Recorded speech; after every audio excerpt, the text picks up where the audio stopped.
Hi, so this is going to be a response to a question presented by ForeverWolfFilms.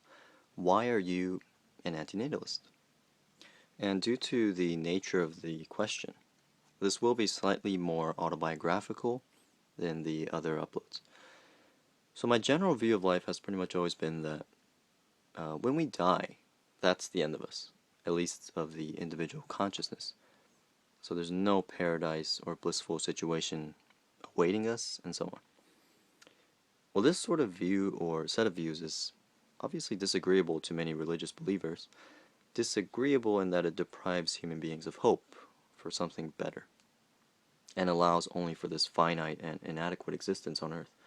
Of course, in a way, they're not wrong to react this way, right? I mean, atheists will often insist that life is good even without any such hope. In other words, this life on earth is a happy condition, happy state. It justifies itself. In Thoughts or Pensées, Pascal very justly, I think, ridicules this sort of secular optimism, saying, if it is this state itself which is the subject of our joy and vanity, I have no words to describe so silly a creature. And a few lines above, that there is no good in this life, but in the hope of another. My suspicion is that at least some atheists declare this present life to be good in order to make the godless worldview appealing or palatable to potential converts. That is, they're politically motivated. But in any case, those were my basic leanings. Well, looking back, I think history is quite an important thing to teach young minds, not least because it exposes so bluntly the sins and miseries of the human race. I remember a day in history class, I guess this was in high school, and we were learning about American history and the civil rights movement, and we were presented with the story of Emmett Till. Now, I don't think there's any need to go into the details of it here, as most of you probably know about this event in history. A picture, they say, is worth 1,000 words.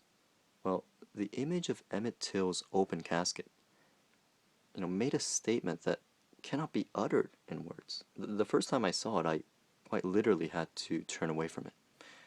And hence T.S. Eliot's famous, humankind cannot bear very much reality. If optimists were to look honestly and squarely at the history of pain and evil on this planet, I mean, wouldn't they too say with Schopenhauer that optimism is just a bitter mockery of the sufferings of this world? Well, at some point, antinatalism just, I suppose, naturally emerged from the thoughts I was having, and this drew me pretty quickly to Schopenhauer's widely read pessimistic essays. And these really served to turn the thoughts I had into convictions. And while I'm on this subject, I'll just add that Schopenhauer has written with the same force and clarity on a range of other subjects as well, not directly related to pessimism. And these other writings too are very much worth reading.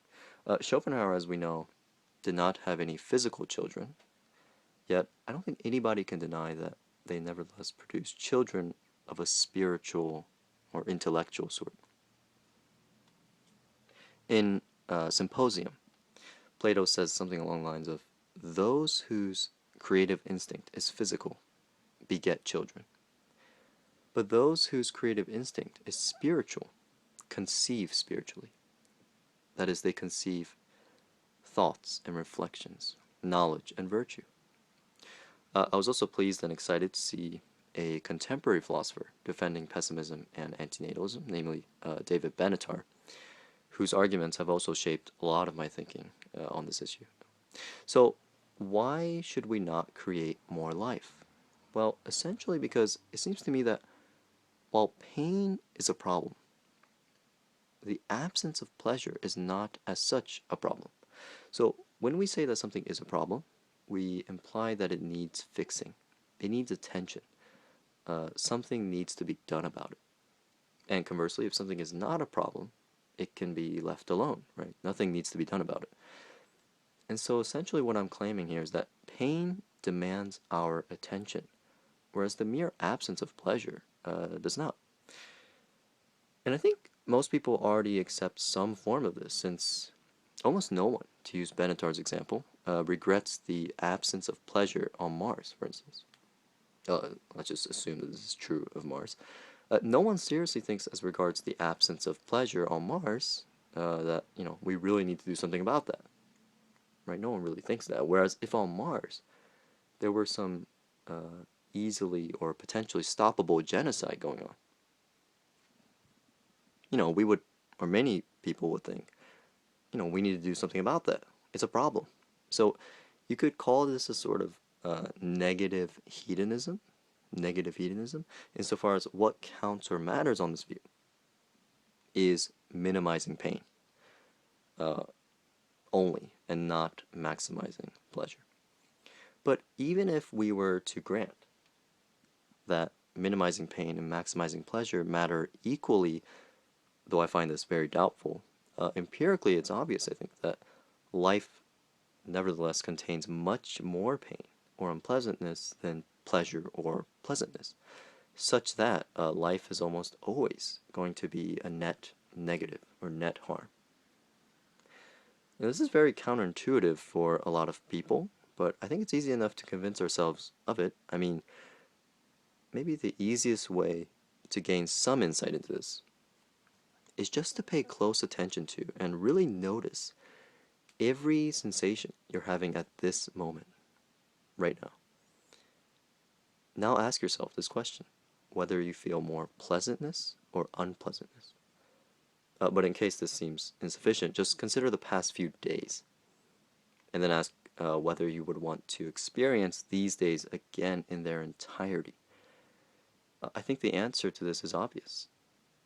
But to leave no one doubting this point, I'll also offer Hume's formulation of this, which I think is most compelling. This is Hume now. Ask yourself, ask any of your acquaintance whether they would live over again the last 10 or 20 years of their life. No, but the next 20, they say, will be better. And if life indeed contains more pain than pleasure, it's difficult to see how imposing such a state on another could possibly be ethically permissible or defensible. But something else I've argued is that one need not even be a pessimist to accept antinatalism, because there's also the argument about adoption. And this, I think, should also compel us. I mean, I've discussed this briefly elsewhere, so I won't discuss it again here. I mentioned these points together and in one place in order to show that there's not just one, but many reasons to accept antinatalism.